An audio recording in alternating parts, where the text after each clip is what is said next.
Every mine is different and has a whole language of its own.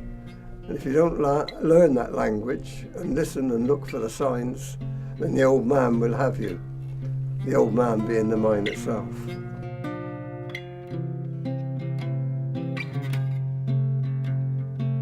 And I do love it underground. Very peaceful. There's no pollution, no air pollution, no light pollution, no noise pollution. And it's lovely.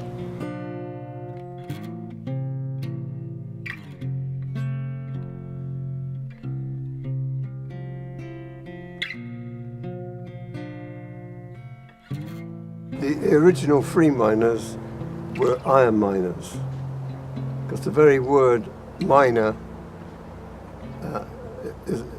it starts with mine, miner, mineral.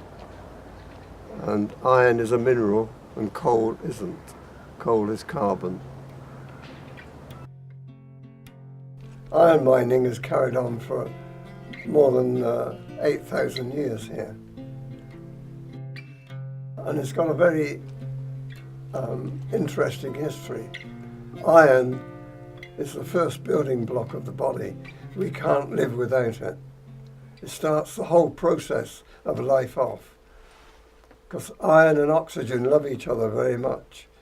And so every breath of air we take into our lungs, the iron in our blood grabs hold of the oxygen out of it and is transported around our body by the use of water.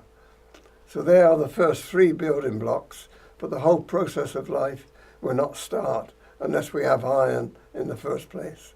So it's the most important mineral on Earth to us.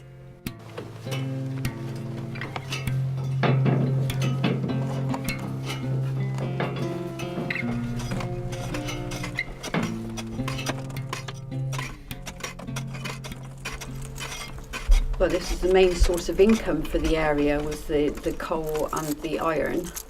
At one point, the majority of the forest worked in mining. So that's just what this area is all about, really. It's got a big mining history.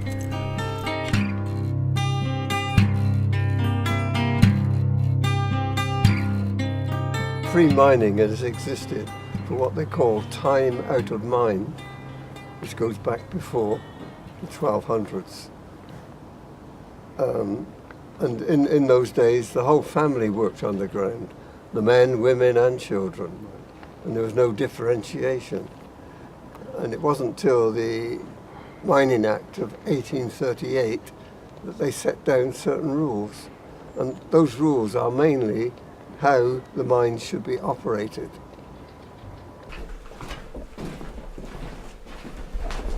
Well, you've heard of the tearing people off a strip. That came from people who'd stolen deer or broken the laws of the forest. The verderers could tear off a strip off a person, and they would notch at the top of the arm and tear the strip all the way down the arm, take the surface of the skin off. That was tearing people off a strip for doing wrong in the forest.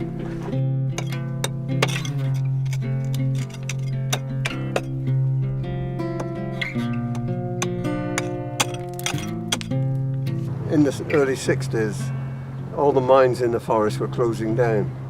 And I thought what the forest needed was a mining museum. But I couldn't get the authorities interested.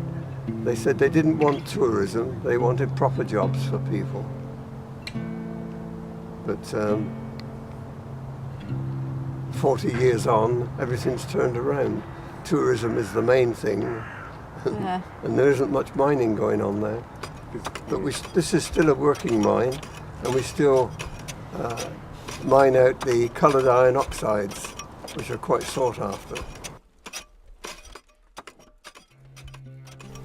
I've always wanted to be a free miner, but because I was a woman, I couldn't. So I decided to test the waters, so to speak, and apply to become one a few years back. Well, I enjoy being underground, and I enjoy doing mining, you know, so I didn't see, just because I was female, that I shouldn't become a free miner. You know, it's just a forest right, isn't it? Yeah. You know, it's sort of. Yeah. So that was why, and I do love it underground. Seeing the structure of the rock as well is just amazing, and you think that all that is underground. When you're walking along the top, you would have no idea of what was underground. Well, I helped her all I could. I signed her form to apply, and there was a lot of hostility from most of the free miners. The Forestry Commission weren't very keen to move on it either, but the Deputy Governor, which should be a Crown appointment, so the Forestry Commission couldn't dictate to him too much, but it was the Forestry Commissioners who told him to accept Elaine as a free miner. And the Forestry Commissioners are appointed by the Queen. It took about 2 years from the time I applied to the time I got it. In the meantime, I had to deal with the Governor's office, keep badgering and saying, you know, how is my claim getting on, and also going to my MP, and it was brought up in Parliament. It doesn't actually say that you cannot be a woman, it just says that you should be a man. So on those grounds, I've got in. Yeah, it's fantastic when I actually managed to get the title of free miner, because I have been working down the mine on and off since I was about 8 years old. You know, my first recollections of going down the mine was when I was 6 years old, and I was lowered down a shaft in a bucket. You know, obviously I didn't go down there to work then, but yeah, and having sort of worked and done several jobs underground, that I thought that I had just as much right to be a free miner as a man. Some of the old free miners don't like it because they think that I have broken with tradition, but unless you put new blood into the free miners, then they will gradually die out, and that's what's needed, you know. And it's not just women that are needed, it's men as well, because all the free miners, they're all getting older, so they do need younger blood, and I don't see any problem with having women as free miners if that's what they want to do. Explosives started to be used in these mines about 500 years ago, and they used to have to drill all the holes in the rock by hand with a hammer and chisel. It used to be the job of the youngsters to hold these drill bars on their shoulder and keep turning them while two men struck it by sledgehammers just behind their ear. The continual hammering in the confined spaces of the mine used to make the men and youngsters a bit deaf. So if they shouted stop, if the youngsters shouted stop, we want to put a longer bar in, the men wouldn't always hear them. So they developed a little signal. So as they were turning away at the bar like this, they'd flash their thumb across the end of the bar in between strikes. The miners would see their thumb flash across and they'd stop hammering. Of course, if the youngsters' timing was out, they'd end up without a thumb. So if you see a forester going round without a thumb, you know they haven't got very good timing.